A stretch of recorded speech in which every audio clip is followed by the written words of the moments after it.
Hello, I am Craig Finlay, Scholarly Communications Librarian at the Franklin D. Schurz Library, and here is a quick video on telling your impact story. So today we're going to be looking at some alternative methods for understanding and documenting the reach and impact of your research beyond sort of simple citation counts. And this can be very beneficial, I think, in PT&R dossier, for example, because there's a lot of impact that we miss when we only talk about simple citations. So how do we measure scholarly impact? Now, citations are the coin of the realm. They have been for decades and will probably continue to be so. But is that enough? And I'm going to argue no, it's not. The fact that we measure citations as this sort of ultimate indicator of impact and reach of scholarship is really just a function of the limitations of bibliometrics in the 50s and 60s, when all you had was paper copies, pretty much, pre-internet. The options for tracking impact were very limited. You basically went through reference lists and you counted who they signed it and how many times they cited, and that was really about all that you could do. Now with everything being digital and everything being online, we can go a lot further in telling our impact story. And that's where we come to Altmetrics. So Altmetrics, short obviously for alternative metrics, is a movement that's come about since about 2010 that basically says, look, because everything's on the web, so many more things can be tracked now. We can track downloads of articles. We can track views of articles. We can look at open peer review. We still use citations, of course. I mean, that's still massively important. And then we can track anything from, we can look at bookmarks. We can look at social media. We can look at buzz on Twitter. We can look at use in reference management tools. We can look at, things like Zotero. And that we can take all of these together to form a much more holistic picture of impact and reach. So it's included in Altmetrics. They are not to be considered a replacement for traditional citation-based metrics. I want to make that clear. We're not trying to completely reinvent the wheel here. What we want to emphasize in pushing for this is that we can use Altmetrics to complement more traditional citation-based metrics. So they can include, but are not limited to, downloads. Citations on Wikipedia and in public policy documents are a big one that traditional citation-based metrics like Web of the Science don't bother to track. Similarly, citations in books are often not tracked. I mean, a government report that cites your work may be very widely read, very widely disseminated, and if we're only tracking citations to journal articles alone, that's something that we've missed. Similar to Wikipedia, for example, if your work is cited in one of the most read Wikipedia articles, I mean, that's millions of views that might be being directed to your work and are not being tracked. It's just an example there. Discussions on research blogs, not tracked by traditional citations. Mainstream media coverage, we're going to get to that a little bit more later in the context of Dr. Peter Bushnell, IUSB biology professor's work on the Greenland shark. Bookmarks and reference managers like Mendeley, and mentions on social networks such as Twitter. If you're an academic and you tweet, you've probably already discovered that there is a huge academic Twitter sphere. It's become a vibrant community in many disciplines for sharing and talking about research, and obviously something that is not tracked in traditional metrics. So, Peter Bushnell's article in Science. It was, one second,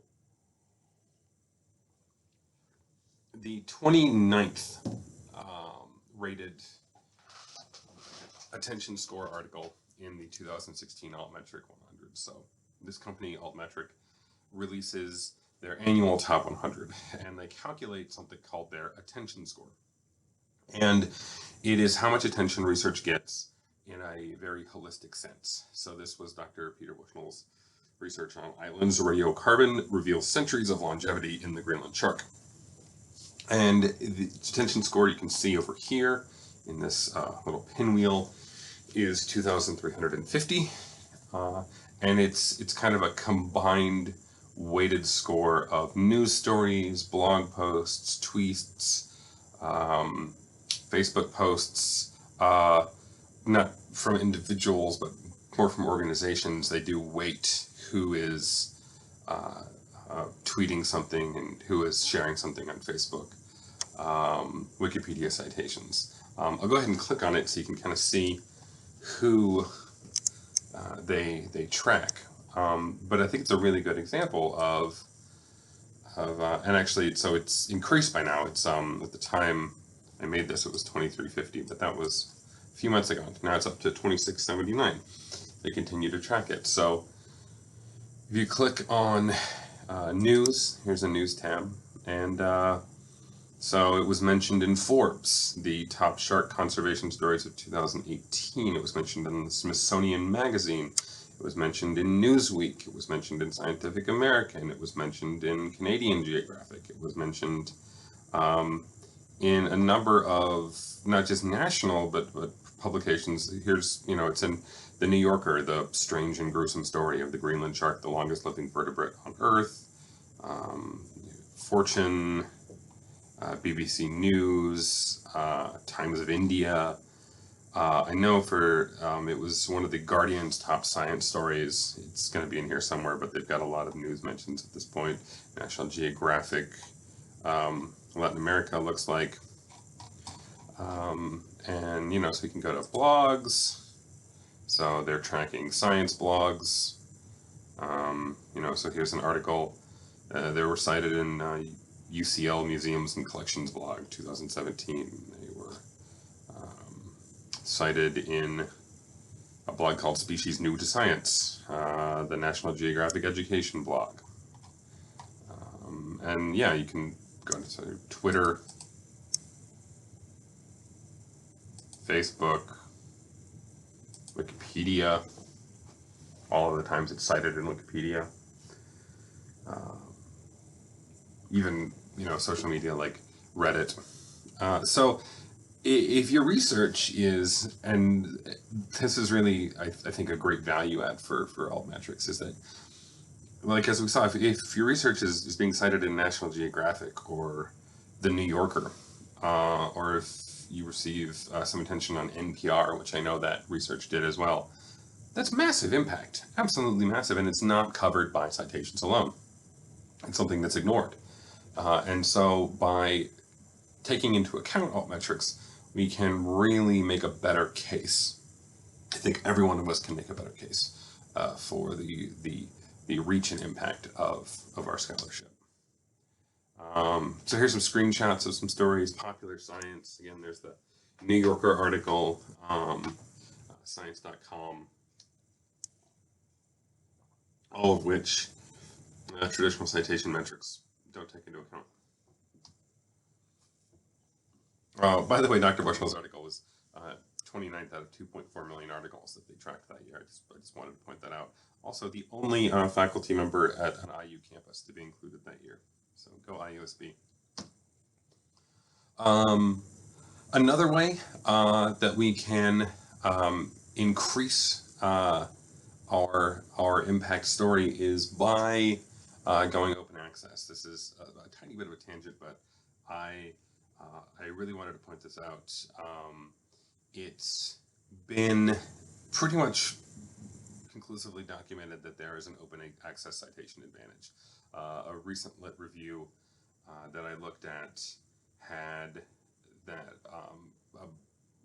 about 75% of the studies that looked at the open access citation advantage found, and that just basically means that articles, it seems, published open access are as much as 3 times as likely to be cited in the first 2 years after publication as articles kept behind a paywall. And that just makes sense. If more people can find your work, more people are likely to cite your work. At IUSB, we have an institutional repository. We've recently passed an open access policy, so we're going to be putting a lot more work into the institutional repository. According to our numbers, the IR is getting a lot of really good usage from around the world. It's people finding articles that I've placed into the institutional repository, usually through Google Scholar, and we're getting a lot of really good usage numbers. So something to consider if you're concerned about your impact story. Consider open access. Find a reputable open access journal that you can publish in, or at the very least, make sure that your work is. So here's some examples of some numbers from IU ScholarWorks. This is just an article that I randomly picked out. It's effectiveness and efficiency of RFID technology and supply chain management, strategic values and challenges by Dr. Sabagi, who's no longer with us at our university. He's moved on, but his work is still in our IR. So we've got views, file visits. This terminology is actually shortly to be changed on the website to include, so the file visits are actually downloads, but they just called them file visits for some reason. Pretty soon they're going to be changing that, so it actually says total visits and downloads, but for right now it just says file visits. We also have a geographic breakdown by country, so you can kind of see the global reach of the research here. So if you're watching this and you want me to prepare a report for you, I would be happy to. And you can include that in your dossier. Another system, so we use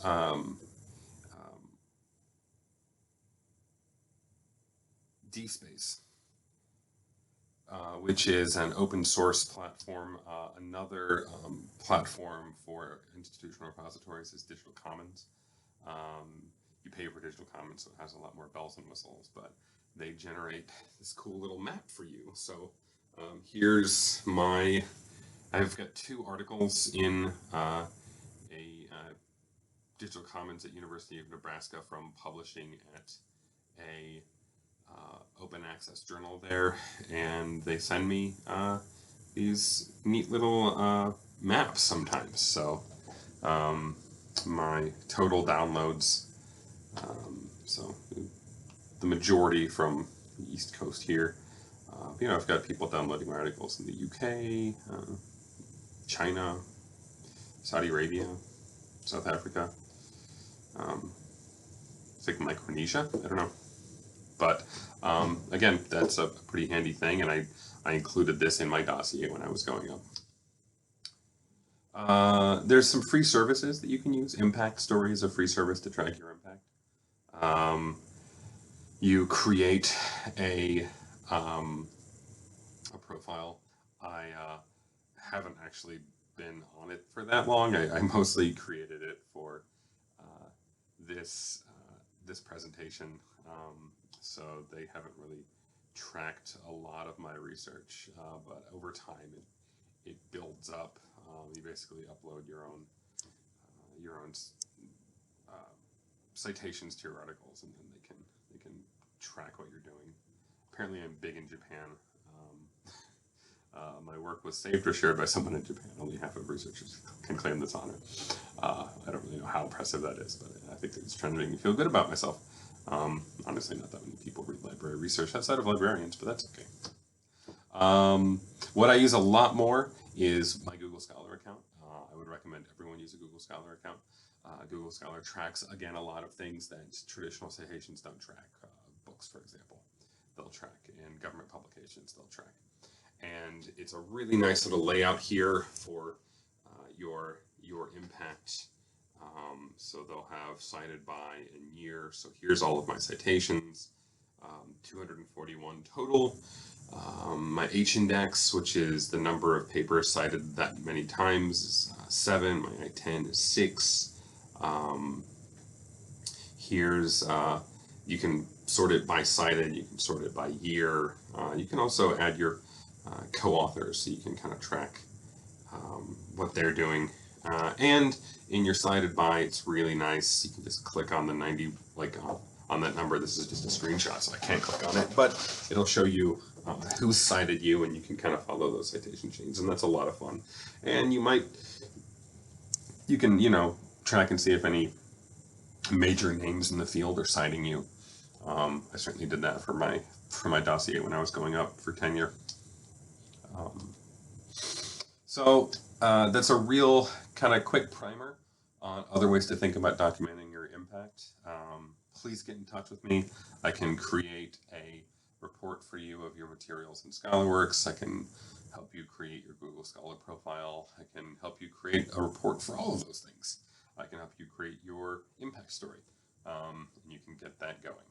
So yeah, please, that's what I'm here for. I would like to help you tell your impact story a little bit better. All right, thanks for watching.